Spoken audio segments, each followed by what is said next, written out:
जब आप steel tendons को तनाव में रखते हैं और जब उन्हें अपनी मूल लंबाई में लौटने की अनुमति नहीं दी जाती है तो कंक्रीट संकुचित हो जाता है।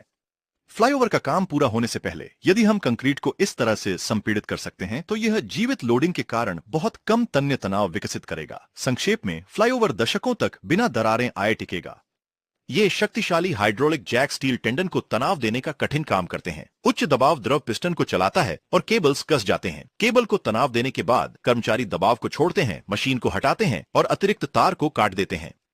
फिर क्यों ये केबल जो उच्च तनाव में है सिकुड़ते नहीं और अपनी मूल लंबाई पर वापस नहीं जाते? इसे तर्कसंगत रूप से समझने के लिए हमने बैम्बू लैब प्रिंटर का उपयोग करके हाइड्रोलिक जैक और पूरे पोस्ट स्ट्रेसिंग तंत्र का एक सरल मॉडल 3D प्रिंट किया।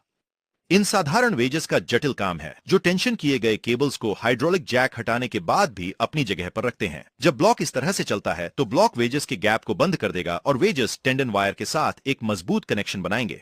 दूसरे मामले में, जब कोई व्यक्ति केबल को दाईं ओर से खींच रहा है तो वेजेस टेंडन के साथ कोई मजबूत संबंध नहीं बनाएंगे और टेंडन वायर स्वतंत्र रूप से दाईं ओर खिंच जाएगा। जब जैक बाईं से दाईं की ओर बढ़ता है तो बाहरी वेजेस कसते हैं और केबल बाईं से दाईं की ओर खींचती है।